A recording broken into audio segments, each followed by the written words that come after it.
搞不清实力的差距，胆敢向黄金圣斗士挑战，你们连1/1000的胜算也不会有。大飞天龙大罗发表十分地的火热中国，金山法寺妖孽禁地，火焰瓦瓦护干。超越版的圣斗士终于又出新了，这次呢一口气出了3个，选角分别是吴小强里面的子龙，以及黄道12宫里面他所遇到的2个劲敌。不得不说子龙还是猛的，配置方面和之前的一样，声音部分是流道零件，其余的零件几乎都是成品，而且会给到金属色的玉涂装。子龙的这个金属绿还行吧，手型又给到玉涂装分4，因为关节什么的都是成品嘛，拼装起来也不费力气。水口是按压式的，不需要记录任何的工具，也没有补色贴纸，1个小时就能够轻松的完成。我们先来看摩羯座黄金圣斗士修罗，注意这一系列呢全都是漫画版的配色，造型和动画版区别很大。细节方面可以看到这2根长长的角呢是用的分件还原的，造型还挺犀利的。脸雕的话，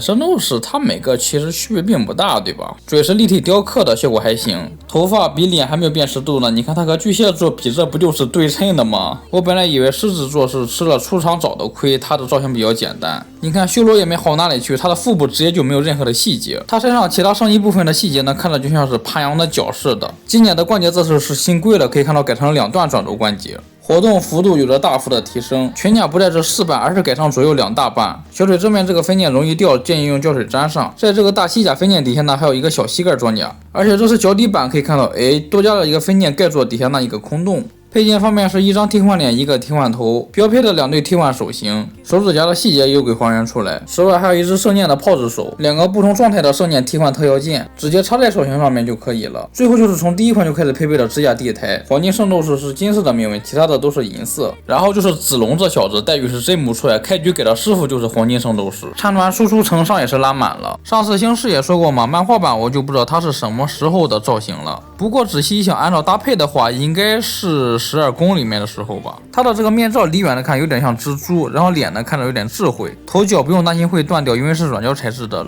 头发乌黑油亮，很飘逸。今年的连接方式和以往的不一样，是龙爪的肘部用球形关节连接在了背后，手腕部分也是一个球形关节，可以正向可动，不用担心会影响肩膀的可动。右胳膊是最强之矛，左胳膊是最强之盾，右边打不过修罗，左边扛不过修罗，战绩表现不如卸甲露出纹身。他没有全甲，有一条挺帅的腰带，变成假面骑士用不错。腹部的褶皱细节依旧不错，能够看到腹肌细节，胯部也有一定的褶皱呈现。膝盖和腿部的圣衣造型呢依旧是很简单，脚底板的那一块也有给补上。它的配件不止1张替换脸、替换的头发，还有一个躯干呢，可以看到它头发呢多了转轴关节，设计目的是为了露出来背后的这条龙。这个设定着实有点离谱了，只要露出来纹身呢就能堪比黄金圣斗士了，是吧？替换躯干就是光膀子的状态嘛，肌肉很发达。替换上之后呢，就是这么一个效果，背后的龙显示不全，是因为被腰带挡住了，其余的配件就是老三样。然后我还发现一个比较细节的事情，黄金圣斗士一般是1.8米几嘛，区别不大，而子龙的设定是1.7米出头，可以看到明显要比他们2个矮了不少细节。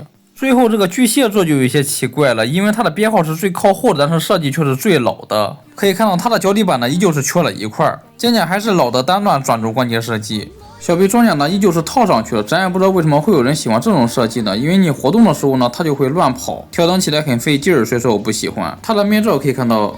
比子龙的更像蜘蛛，毕竟是8条腿嘛。咱也不知道它的表情怎么能这么拽呢？明明输出是最低的那个。它身上的装甲细节可以看到，全都是菱形的凹陷，圣衣的边缘处全都是尖尖的凸起，脚脖子后面还有3根螃蟹的刺。然后就是超越版圣斗士一直有的一个问题嘛，胳膊的装甲是在胳膊肘的后面，这样摆放松的姿势并不好看，所以我们一般是把胳膊肘朝前之后呢，再把小臂装甲往侧面一转。但是它不行，因为它的装甲太张扬了嘛，大臂装甲和躯干有干涉，就不能耷拉下去了。螃蟹臂丑是丑了点，但还好它是巨蟹座，很还原。它的膝盖装甲是直接分割在了关节上面，所以说造型连贯效果呢是更好一些。修罗的这种设计在摆姿势的时候多少会有一些断层感。配件方面待遇不错，它竟然有2张替换脸，这个笑容吧有点诡异了。然后除了老3样之外呢，就是这么一只炮制手以及一个特效键，可以看到并不是旋转对称的。本来以为会给到群英版雷杰多奥特曼的那个同款，结果没想到是群英龟开模，可以直接插在手指头上面。好的，以上就是超越版圣斗士最新3款的情况了。可以看到，除了迪斯马斯克之外呢，都有所新规升级。这 IP 应该是超越版出新最快的了吧？期待12黄金圣斗士集齐的那一天。